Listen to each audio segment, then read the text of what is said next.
അപ്പോൾ hi friends, അപ്പോൾ ഇന്ന് ഗ്രീൻ മാംഗോ കസിൻസ് ഉള്ളത് കൊല്ലൂർ മൂകാംബിക ക്ഷേത്രത്തിൻ്റെ കവാടത്തിന് മുന്നിലാണ്. അപ്പോൾ എവിടേക്കാണ് പോകുന്നതെന്ന് ഞങ്ങൾ പ്രത്യേകം പറയേണ്ട കാര്യമില്ല, മൂകാംബിക ക്ഷേത്രത്തിലേക്കാണ്. ശരിക്കും ഒരുപാട് നാളത്തെ പ്ലാനിങ് ആയിരുന്നു. മൂകാംബിക അമ്പലവും കുടജാദ്രിയും മുരുടേശ്വരം എല്ലാം അവസാനം ഒരുപാട് നാളത്തെ പ്ലാനിങ്ങിന് ശേഷമാണ് ഈ ഒരു എല്ലാവരും നമ്മൾ കസിൻസ് എല്ലാവരും കൂടി ഇങ്ങനെ ഒരു സ്ഥലത്തേക്ക് വരാൻ സാധിച്ചത്. പക്ഷേ ഇപ്പോഴും കസിൻസ് രണ്ടു മൂന്ന് പേര് മിസ്സിംഗ് ആണ്. ശരിക്കും ഈ കവാടം കണ്ടപ്പോൾ മറ്റേ നമ്മുടെ അരവിന്ദൻ്റെ അതിഥികൾ എന്ന സിനിമയിൽ ഒരു ശ്രീനിവാസൻ വരുന്നൊരു രംഗമുണ്ട്, അതൊക്കെയാണ് പെട്ടെന്ന് എനിക്ക് ഓർമ്മ വന്നത്. കാരണം ആ സിനിമ ചിത്രീകരിച്ചിരിക്കുന്നത് മുഴുവനായിട്ട് മൂകാംബികയിലാണ്. അപ്പോൾ ഒരുപാട് പേര് നിങ്ങൾ വന്നിട്ടുണ്ടാകാം. ഞങ്ങളുടെ ഇതിൽ കുറച്ച് പേര് ആദ്യമായിട്ട് വരുന്നവരുണ്ട്. അപ്പോൾ എന്തായാലും മൂകാംബികയുടെ ഒരു ഗംഭീര കാഴ്ചകൾ ഞങ്ങൾ നിങ്ങളിലേക്ക് എത്തിക്കാം. അതെ, മൂകാംബികയിൽ വന്നു കഴിഞ്ഞാൽ മെയിനായിട്ടുള്ളത് സൗപർണികയിലുള്ള ഒരു അസലായിട്ടുള്ള കുളി. സൗപർണികയിൽ കുളിച്ചിട്ട് വേണം തൊഴാൻ പോണേ. വന്ന ആൾക്കാര് വരാത്ത ആൾക്കാരനെ ഗൈഡ് ചെയ്യണം. ഉറപ്പായിട്ടും ഞാൻ പറഞ്ഞുതരുന്നു. അല്ല, ഇവിടുന്ന് മറ്റേ എത്ര ദൂരമുണ്ട്? ഇവിടുന്ന് എനിക്കൊരു ഏകദേശം 2-3 കിലോമീറ്റർ ഉണ്ട് എന്നാണ് എനിക്ക് തോന്നുന്നത്. ഒരു 5 മിനിറ്റ് യാത്ര.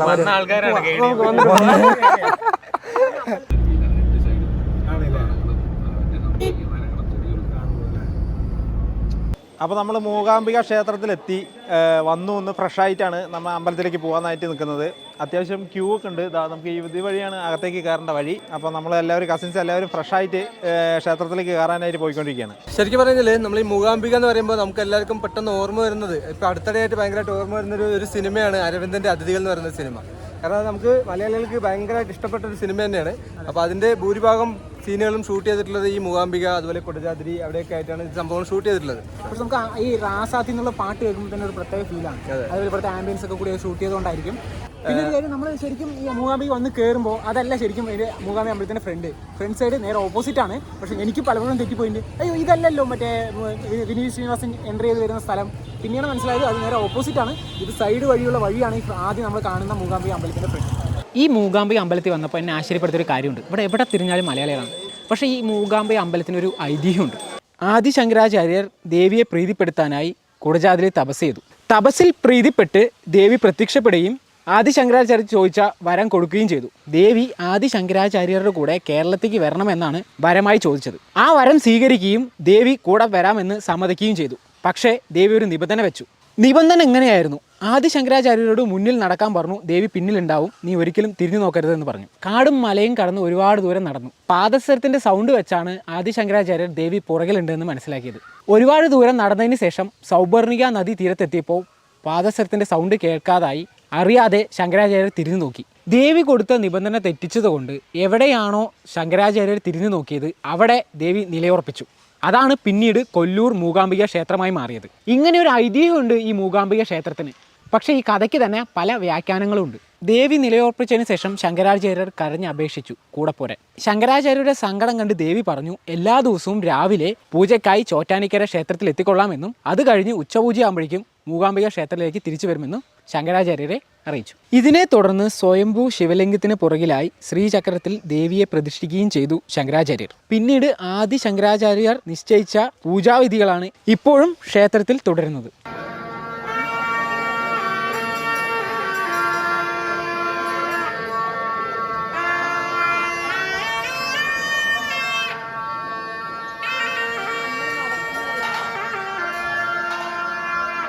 മുമ്പ് രാഹുൽ പറഞ്ഞ പോലെ തന്നെ ഈ ക്യൂവിൽ ഏറ്റവും കൂടുതലുള്ളത് മലയാളികൾ തന്നെയാണ്.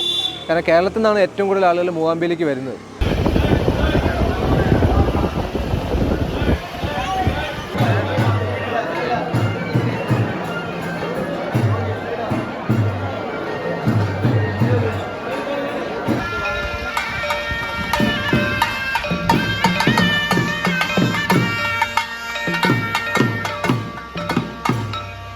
അപ്പോൾ ഈ ഒരു മൂകാംബിക ക്ഷേത്രത്തിൽ ഉച്ചഭക്ഷണം നമുക്കുണ്ട്. 12 മണി മുതൽ 3 മണി വരെയാണ് ഇവിടെ അന്നദാനം ഉള്ളത്. അതേപോലെ തന്നെ രാത്രി ഭക്ഷണം നമുക്കിവിടെ അവൈലബിൾ ആണ്.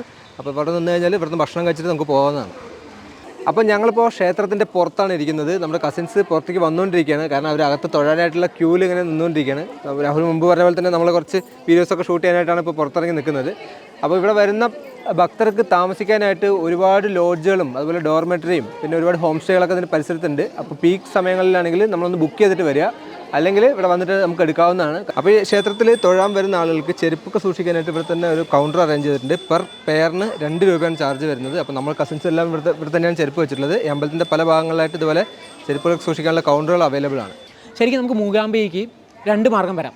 ഒന്ന് മാംഗ്ലൂർ വന്ന് മാംഗ്ലൂരിൽ നിന്ന് വണ്ടിയോ ബസ്സോ ഒക്കെ എടുത്ത് വരാം. നിറയെ ബസ്സുണ്ട് മൂകാംബികയ്ക്ക്, അത് വരാം. മാംഗ്ലൂരിൽ നിന്ന് 130 കിലോമീറ്റർ ഉണ്ട് മൂകാംബിക ടെമ്പിളിലേക്ക്. അതല്ലാതെ വരുന്നെങ്കിൽ ട്രെയിനിൽ വരാം. ഷൊർണൂരിൽ നിന്നായാലും പാലക്കാട് നിന്നായാലും വളരെ ലിമിറ്റഡ് ഓഫ് ട്രെയിനുകളുണ്ട്.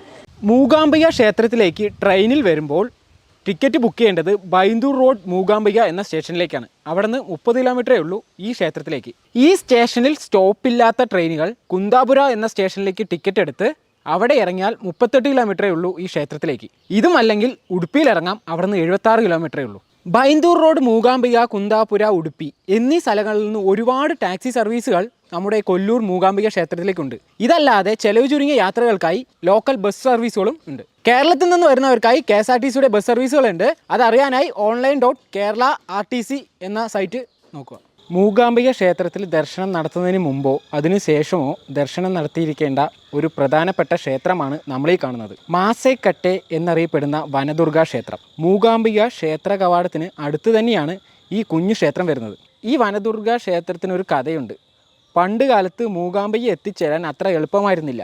അതിനായി മൂകാംബിക പോകുന്നവർ ഈ വനദുർഗ ക്ഷേത്രത്തിൽ വന്ന് പ്രാർത്ഥിച്ചാൽ ഇവിടെ കുടികൊള്ളുന്ന മാസിയമ്മ എന്നറിയപ്പെടുന്ന വനദുർഗ അമ്മ മൂകാംബികയിലേക്ക് വഴിയൊരുക്കും എന്നാണ് ഈ ക്ഷേത്രത്തിന് പിന്നിലുള്ള കഥ. തടിയിലും കല്ലിലും തീർത്ത വിഗ്രഹങ്ങൾ നമുക്ക് ഇവിടെ കാണാം. 64 ഭൂതഗണങ്ങളും യക്ഷിയും ഗണപതിയും വനദുർഗയും സാന്നിധ്യമാകുന്ന ഒരു വനക്ഷേത്രമാണ് ഈ മാസൈക്കോട്ടയിലെ ക്ഷേത്രം. ഈ ക്ഷേത്രത്തിൽ തന്നെ നാഗപ്രദക്ഷിയും നമുക്ക് കാണാം. കുട്ടികളില്ലാത്തവർ, കല്യാണത്തിന് തടസ്സമുള്ളവർ, വിദ്യാഭ്യാസ തടസ്സമുള്ളവർ, ആരോഗ്യ പ്രശ്നമുള്ളവർ ഇവിടെ വന്ന് പ്രാർത്ഥിക്കുകയും തുടർന്ന് മണി കെട്ടുന്ന ഒരു പ്രത്യേക രീതിയിലുള്ള ആചാരമാണ് ഇവിടെ തുടർന്നു പോകുന്നത്. അതുപോലെ കുട്ടികളുടെ കാര്യത്തിലാണെങ്കിൽ തൊട്ടിൽ കെട്ടുന്ന ഒരു രീതിയും ഇവിടെയുണ്ട്. ശരിക്കും ഒരു പ്രകൃതിയാൽ ചുറ്റപ്പെട്ട മരങ്ങളും ചെടികളും ഈ ക്ഷേത്രത്തിനൊപ്പം തന്നെ തഴച്ചു വളരുന്നൊരു മനോഹരമായൊരു ക്ഷേത്രമാണ് ഈ വനദുർഗ ക്ഷേത്രം. പിന്നെ ഇവിടുത്തെ ഒരു പ്രത്യേകത, ഇവിടുത്തെ പ്രസാദം ഈ വനത്തിൽ തന്നെ ഉള്ള മണ്ണാണ്. അതിമനോഹരമായ പ്രകൃതി ക്ഷേത്രത്തിലെ കാഴ്ചകൾ കണ്ട് ഞങ്ങൾ നേരെ പോയത് ഉടുപ്പിയിലേക്കാണ്.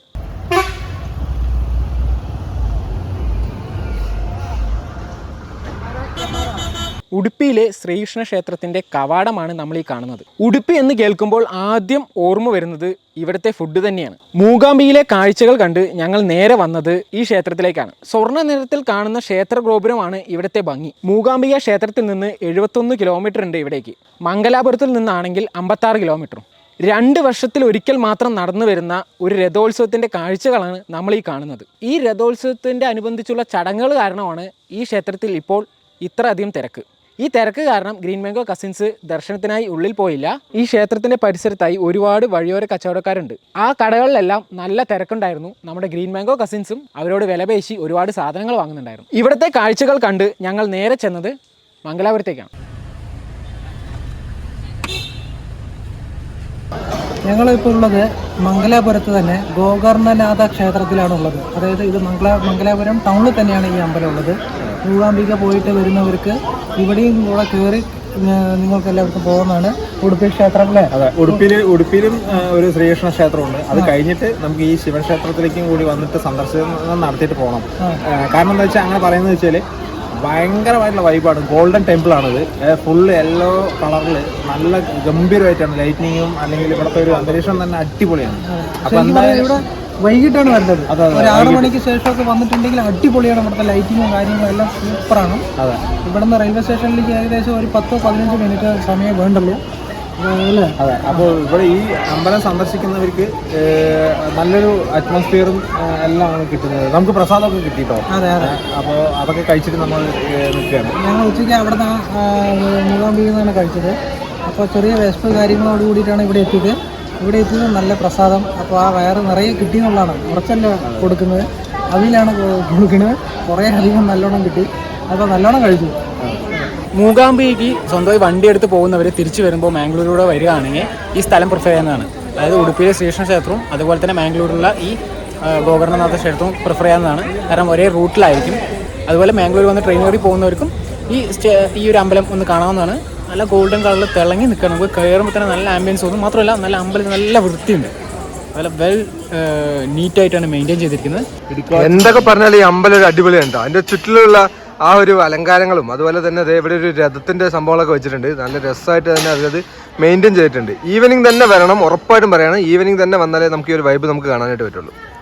അപ്പോൾ ഗോകർണനാഥ ക്ഷേത്രത്തിൽ നിന്നും ഞങ്ങൾ കസിൻസ് എല്ലാവരും കൂടെ പുറത്തേക്ക് ഇറങ്ങാണ്. അപ്പം ഇനി ഇവിടെ നേരെ പോയിട്ട് ഭക്ഷണം കഴിക്കണം. ഞങ്ങൾ കുറേ സമയം ഇവിടെ സ്പെൻഡ് ചെയ്തു. പിന്നെ നേരെ പോയി ഭക്ഷണം കഴിക്കുക. അപ്പോൾ അതിന് ശേഷം ഞങ്ങൾ നേരെ പോകുന്ന റെയിൽവേ സ്റ്റേഷനിലേക്കാണ്, നേരെ നാട്ടിലേക്ക് പോവാണ്. അപ്പോൾ നമ്മൾ മൂകാംബിക, മുരുടേശ്വർ, കുടജാദ്രി യാത്രയെല്ലാം കഴിഞ്ഞ് തിരിച്ച് ബാംഗ്ലൂർ സെൻട്രലിലെത്തി. അപ്പോൾ നമ്മുടെ യാത്ര അവസാനിക്കുകയാണ്. വീഡിയോ എല്ലാവരും കണ്ടിട്ടുണ്ടെന്ന് വിചാരിക്കുന്നു. അപ്പോൾ വീഡിയോ എല്ലാവരും ഇഷ്ടപ്പെട്ട ഒരു അഭിപ്രായം താഴെ കമൻറ്റായി പറയുക. നമ്മൾ ഇതേപോലെ യാത്രകൾ ഇനിയും വരുന്നതാണ് കസിൻസുമായിട്ട്. പോവല്ലേ, ഇതേപോലെ ഇനിയും യാത്ര ഉണ്ടാവില്ലേ? ശരിക്കും പറഞ്ഞു കഴിഞ്ഞാൽ നമ്മളുടെ സാരഥി എന്ന് പറയുന്നത് ഇതാ അപ്പൊ എല്ലാം ഭംഗിയായിട്ട് ഞങ്ങളെ എല്ലാ സ്ഥലത്തും കൊണ്ടുപോയി കാണിച്ചു. ഒരുപാട് റഷൊന്നും ഇല്ലാതെ നമ്മൾ സമാധാനപരമായിട്ട് ഡീൽ ചെയ്തു. എല്ലാം ഭയങ്കര സന്തോഷം. Thank you bro. അപ്പോൾ കൂടുതൽ യാത്രാ വീഡിയോസ് പുറകെ വരുന്നതായിരിക്കും. അപ്പോൾ വീഡിയോ ഇഷ്ടപ്പെട്ടവർ ലൈക്ക് ചെയ്യുക, ഷെയർ ചെയ്യുക, സബ്സ്ക്രൈബ് ചെയ്യുക. അടുത്തൊരു വീഡിയോ ആയിട്ട് വരുന്നവരെല്ലാവർക്കും ബൈ ബൈ ബൈ.